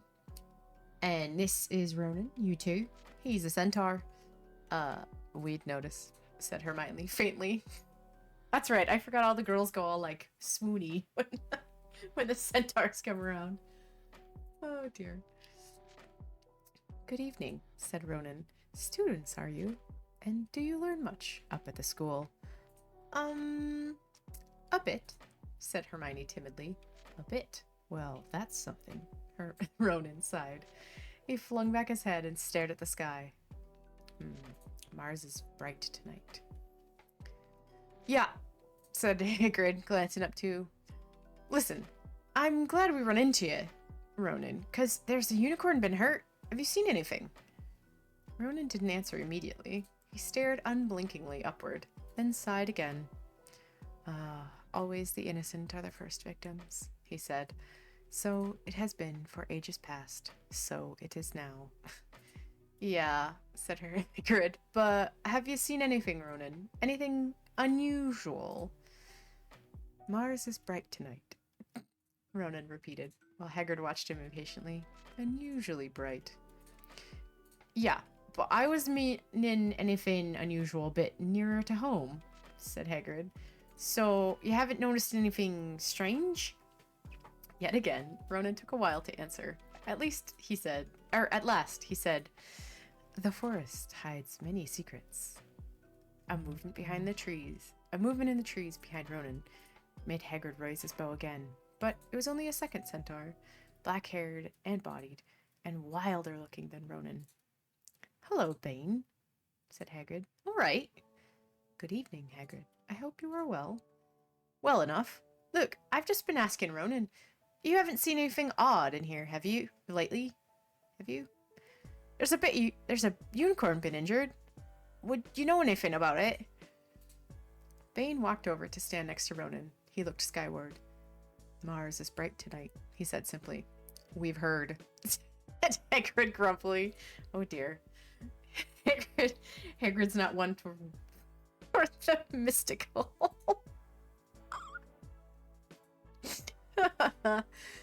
Well, if either of you do see anything, let me know, won't you? We'll be off then. Harry and Hermione followed him out of the clearing, staring over their shoulders at Ronan and Bane until the trees blocked their view. Never, said Hagrid irritably, try and get a straight answer out of a centaur. Ruddy stargazers. Not interested in anything closer than the moon. Are there many of them in here? Asked Hermione. Oh, a fair few. Keep themselves to themselves mostly, but they're good enough about turn it up if I ever want a word. They're deep-mind centaurs. They know things, just don't let on much. Do you think that was a centaur we heard earlier? Said Harry. Did that sound like hooves to you? Nah, if you ask me. That's what's been killing the unicorns. Never heard anything like it before. They walked on through the dense dark trees. Harry kept looking nervously over his shoulder. He had the nastiest feeling that they were being watched. He was very glad they had Hagrid and his crossbow with them. They had just passed a bend in the path when Hermione grabbed Hagrid's arm. Hagrid, look! Red sparks! The others are in trouble! You two wait here, Hagrid shouted. Stay on the path. I'll come back for you. They heard him crashing away through the undergrowth and stood looking at each other, very scared, until they couldn't hear anything but the rustling of leaves around them. You don't think they've been hurt, do you? Whispered Hermione. I don't care if Malfoy has, but if something's got Neville, it's our fault. Our fault he's here in the first place. The minutes dragged by. Their ears seemed sharper than usual. Harry's seemed to be picking up every sigh of the wind, every cracking twig. What was going on? Where were the others? At last, the great crunching noise announced Hagrid's return. Malfoy, Neville, and Fang were with him. Hagrid was fuming. Malfoy, it seemed, had sneaked up behind Neville and grabbed him as a joke. Neville had panicked and sent up the sparks. We'll be lucky to catch anything now, with the racket you two are making. Right, we're changing groups. Neville, you stay with me and Hermione. Harry, you go with Fang and this idiot. I'm sorry. I'm sorry, Hagrid added in a whisper to Harry. But he'll have a harder time frightening you, and we've got to get this done.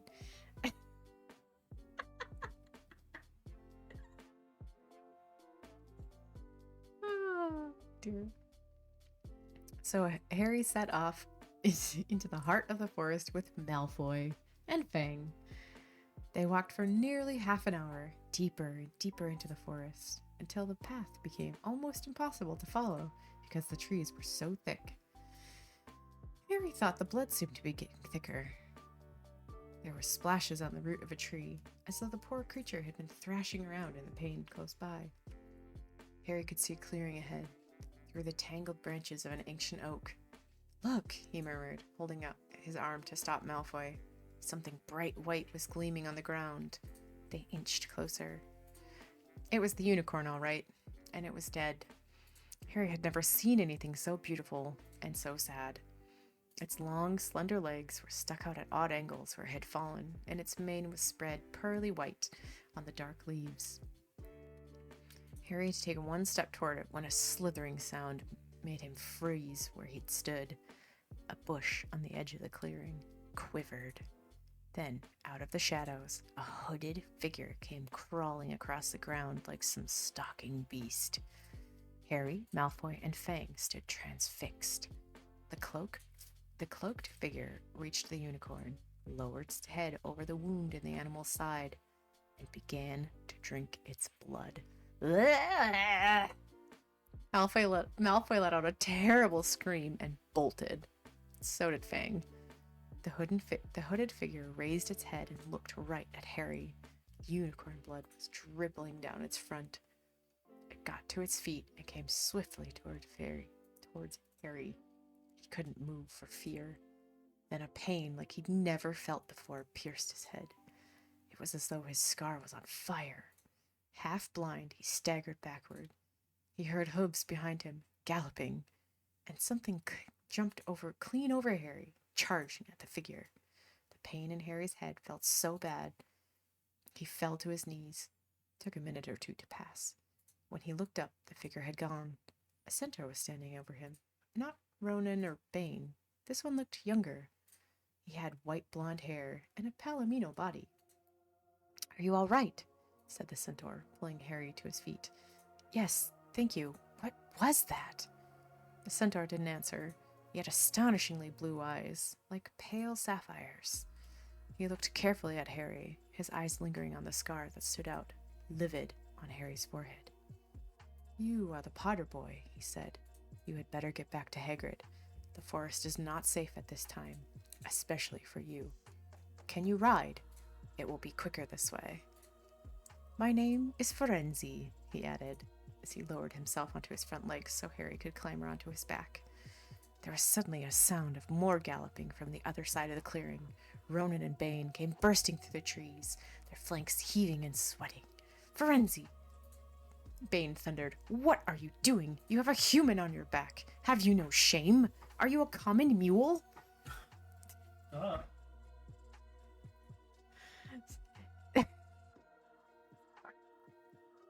I just remembered the really bad CGI really bad CGI centaurs from the very, very first movie.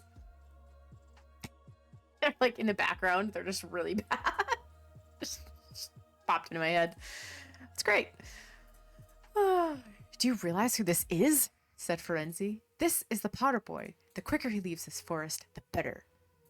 What have you been telling him? Growled Bane. Remember, Firenze, we are sworn not to set ourselves against the heavens.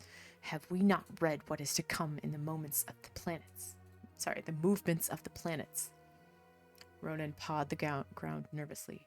I'm sure Firenze thought he was acting for the best, he said in his gloomy voice. Bane kicked his back legs in anger. For the best. What is that to do with us? Centaurs are concerned with what has been foretold. It is not our business to run around like donkeys after stray humans in our forest. He's so mad. He's so cranky.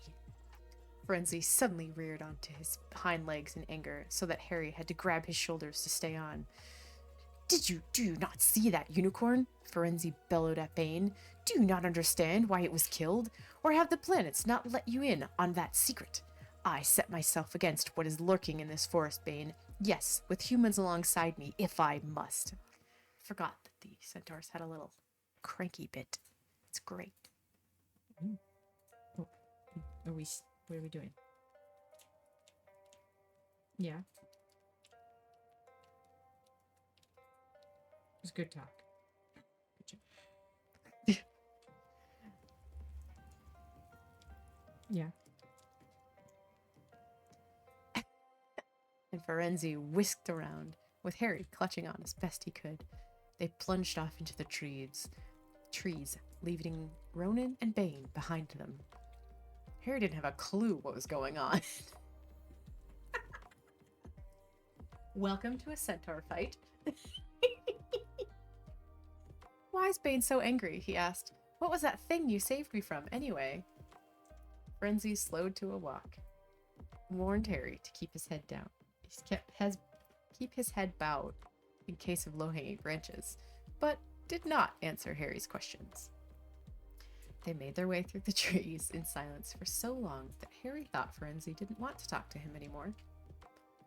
They were passing through a particularly dense patch of trees, however, when Frenzy finally stopped. Harry Potter, do you know what unicorn blood is used for? No, said Harry, startled by the odd question. We've only used the horn and the tail hair in potions. That is because it is a monstrous thing to slay a unicorn, said Frenzy. Only one who has nothing to lose and everything to gain would commit such a crime. The blood of a unicorn will keep you alive, even if you are an inch from death, but at a terrible price. You have slain something pure and defenseless to save yourself, and you will have but a half-life, a cursed life, from the moment the blood touches your lips. Harry stared at the back of Frenzy's head, which was dappled silver in the moonlight. But who'd be that desperate? He wondered aloud. If you're going to be cursed forever, death's better, isn't it? It is, Frenzy agreed, unless all you need is to stay alive long enough to drink something else. Something that will bring you back to full strength and power. Something that will mean you can never die. Mr. Potter, do you know what is hidden in the school at this very moment? The Sorcerer's Stone, of course, the elixir of life. But I don't understand who... Can you think of no one? Nobody who has waited many years to return to power, who has clung to life, awaiting their chance. It was as though an iron fist had clenched suddenly around Harry's heart. Over the rustling of the trees, he seemed to hear once more what Hagrid had told him on the night they had met. Some say he died. Codswallop, in my opinion, to know if he had enough human left in him to die. Do you mean? Harry croaked. That was full... Harry, are you all right? Hermione was running toward them down the path, Hagrid puffing along behind her. I'm fine, said Harry, hardly knowing what he was saying. The unicorn's dead, Hagrid. It's in that clearing back there. This is where I leave you, Frenzy murmured, as Hagrid hurried off to examine the unicorn. You are safe now. Hagrid slid off his back. Good luck, Harry Potter, said Frenzy. The planets have been read wrongly before now, even by centaurs. I hope this is one of those times. He turned and cantered back into the depths of the forest, leaving Harry shivering behind him. Ron had fallen asleep in the dark common room, waiting for them to return. He shouted something about Quidditch fouls when Harry roughly shook him awake. In a matter of seconds, though, he was wide-eyed as Harry began to tell him and Hermione what happened in the forest. Harry couldn't sit down. He paced up and down in front of the fire. He was still shaking. Snape wants a stone for Voldemort, and Voldemort's waiting in the forest. And all this time, we thought Snape was just wanting to get rich. Stop saying the name, said Ron in a terrified whisper, as if he thought Voldemort could hear them. Harry wasn't listening. Firenze saved me, but he shouldn't have done so. Bane was furious. He was talking about interfering with what the planets say is going to happen. They must show that Voldemort's coming back. Bane thinks Firenze should have let Voldemort kill me. I suppose that's what's written in the stars as well. Will you stop saying that name? Ron hissed. So, all I've got to wait for now is Snape to steal the stone. Harry went on feverishly. Then Voldemort will be able to come and finish me off. Well, I suppose Bane will be happy. Hermione looked very frightened. Voldemort, Voldemort, Voldemort! But she had a word of comfort. Harry, everyone says Dumbledore's the only one you know who was ever afraid of. With Dumbledore around, you know who won't touch you. Anyway, who says the centaurs are right? It sounds like fortune-telling to me. And Professor McGonagall says that's a very imprecise branch of magic. Not the way the centaurs do it. Don't tell the centaurs you think that. The sky had turned light before they stopped talking. They went to bed exhausted, their throats sore. But the night's surprises weren't over. When Harry pulled back his sheets, he found his invisibility cloak, folded neatly underneath it. There was a note pinned to it. Just in case. Alright, what time is it?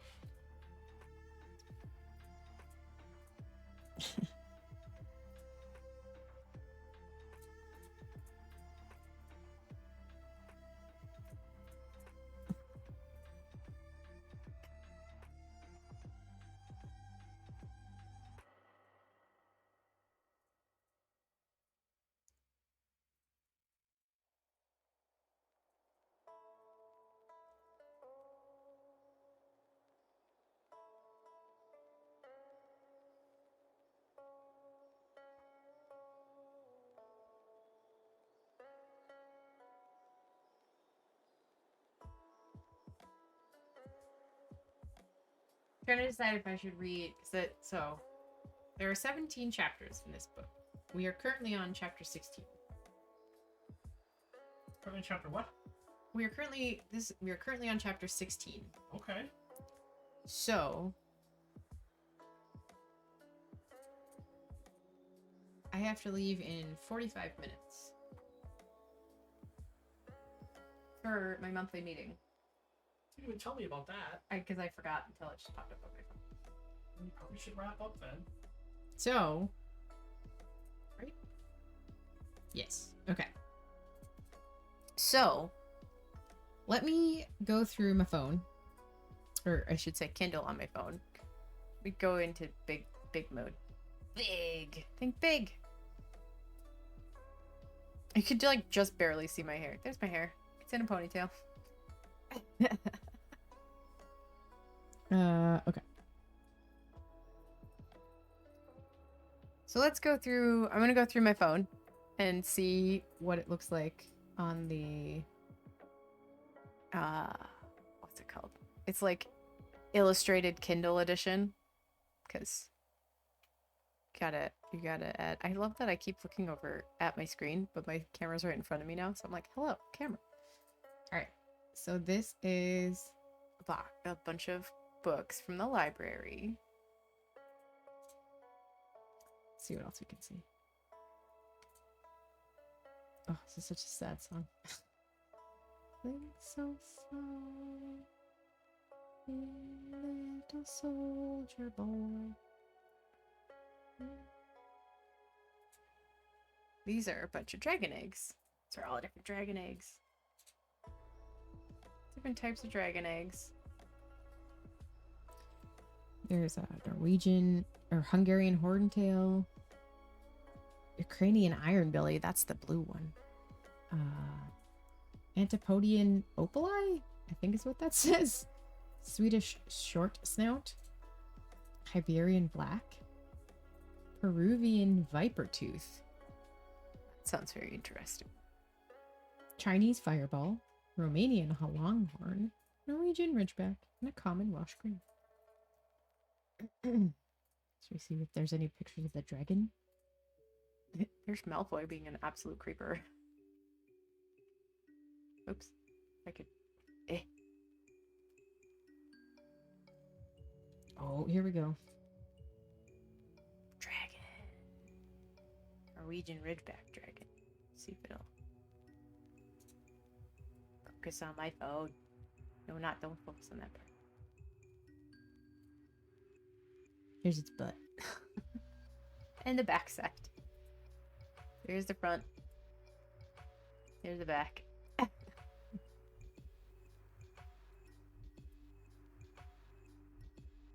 like that it's from the top part says species of from the illustrated edition dragon species of Great Britain and Ireland, and yet it's called a Norwegian Ridgeback.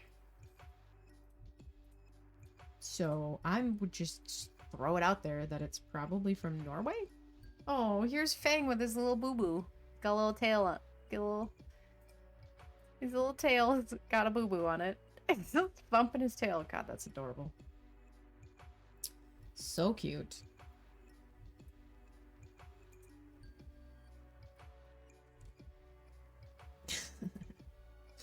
Here's the Charlie's friends coming to pick up Norbert.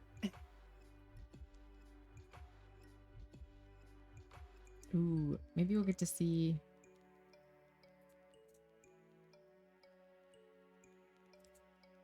Here's Minerva McGonagall. Although I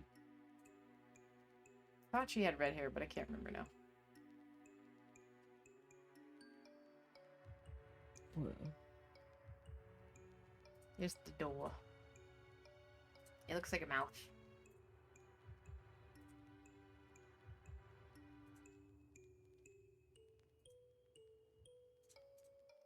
Christ. It's so dark you can't even see. Oh, here's the unicorn.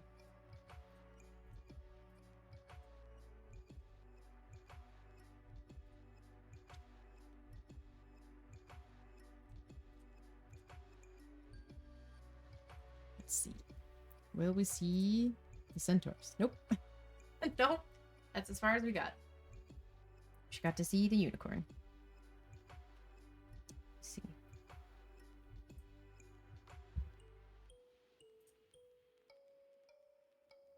Whoa. Alright, they made Fluffy into like a doodle. He looks like a doodle. It's like a three-headed doodle.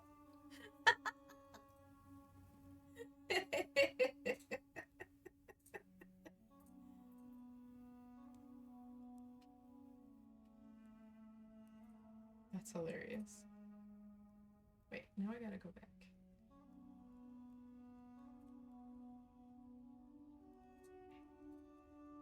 I think we saw him before. We saw Fluffy before, I thought. Now I don't remember what he looked like before.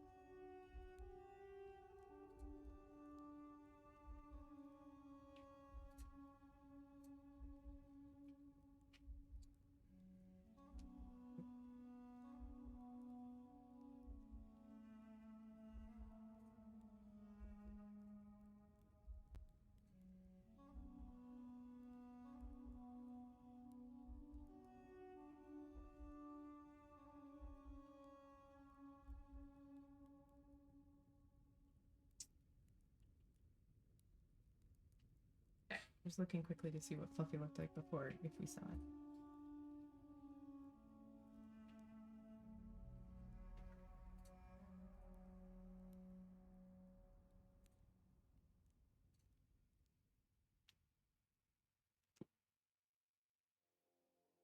Maybe not.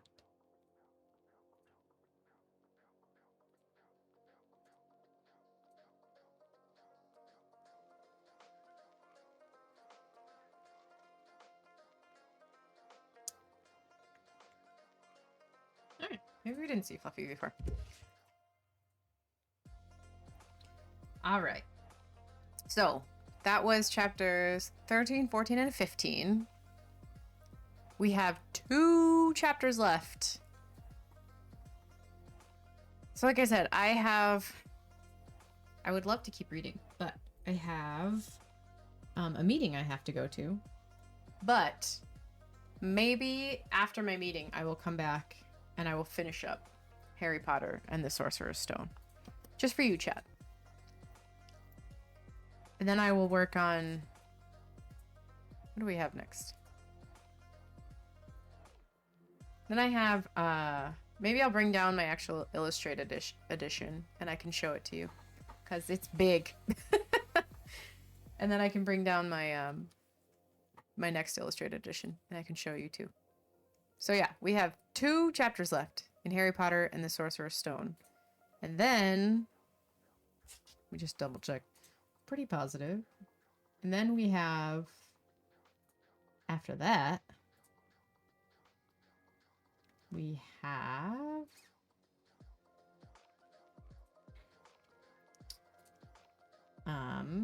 Make sure I actually have it. Yep.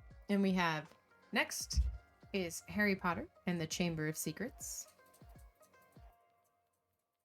Yeah, it's really fun. I have both the Kindle illustrated edition, which is the one I keep showing you on my phone, but I have actually all 5 of the current illustrated editions and Quidditch Through the Ages. And what else do I have? I have all of the illustrated editions that are currently available, like all the first 5 books, and that's why I started doing this, because I was like, I love all of these and they're great and I want to share them with people who may not be able to have them or may not want to give the author any extra money, and I appreciate that. So I was like, hey, you know, we, as we like to call it, we either call her the author or she who must not be named, which I stole from someone on the YouTubes and I like it a lot. Makes me giggle.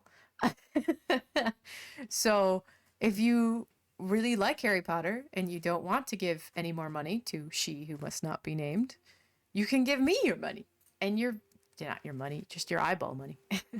Or yeah, so I'm gonna so once I finish this book, so yeah, maybe that's what I'll do.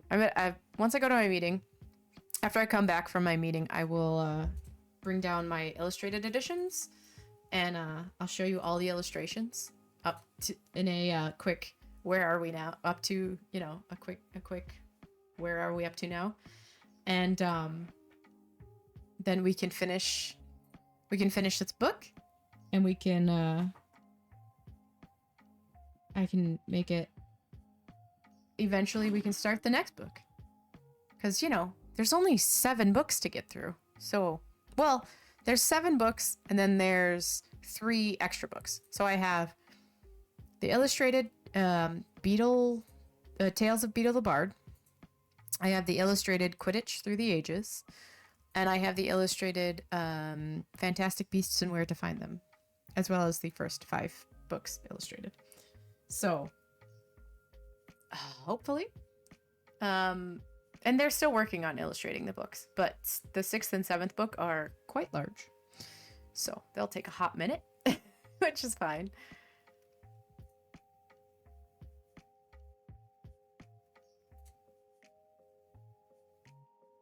But yeah, that's my spiel, is like, hey, if you don't want to give the author any more money, but you still want to consume the books, then that's what I'm here for. I will just add my voice along the way.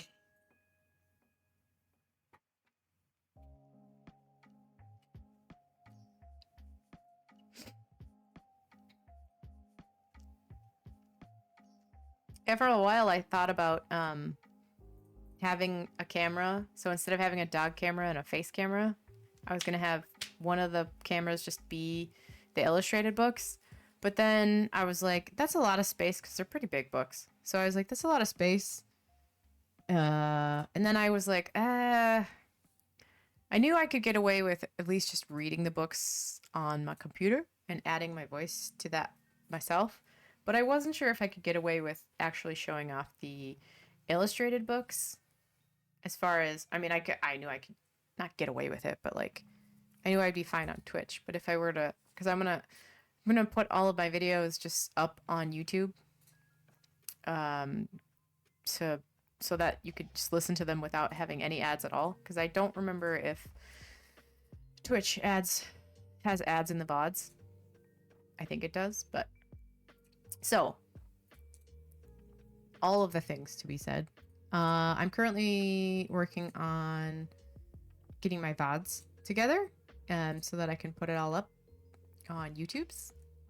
And I'm also working on figuring out Patreon so that I can do clean recordings where it's just like me reading the book with rain in the background, because I'm going to call it Wizards in the Rain, and read the books that way to like a black screen, so you can have it so like people can just listen to it if they want to like fall asleep listening to it. I'm going to try do it that way.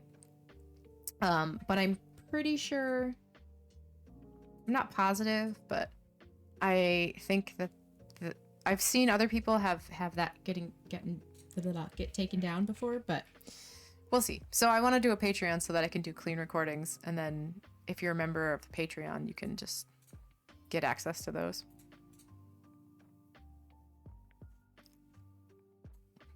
Or maybe start like a technically like a podcast type thing where I just put up one chapter a week for a podcast and go through each of the books. It's just me reading the book with rain sounds in the background.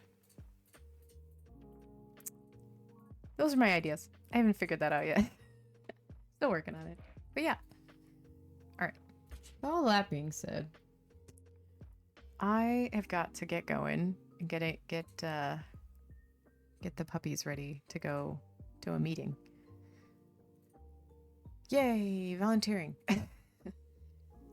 It's that one of those things where it's like when the new month starts so late in the week, your brain is like, oh yeah, I don't have anything to do. And it's like, yes, I do. It's the first Sunday of the month. I have to go to a meeting.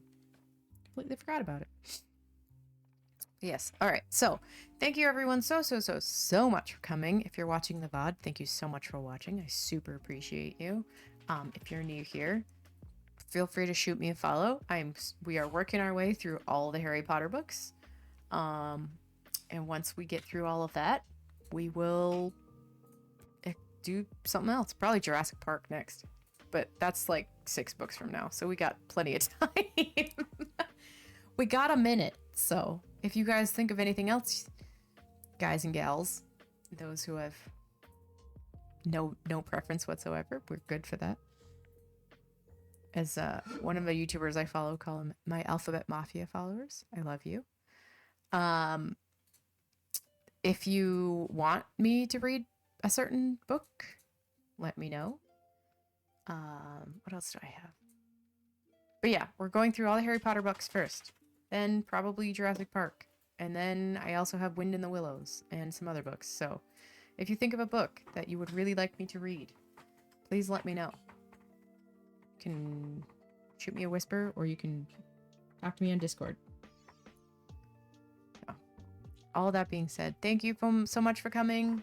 We super appreciate you. And we will see you next time. Duck's down here. There he is. Bye. Chuck says bye. Okay, bye now. Say bye-bye. He says bye-bye. We love you. See you next time.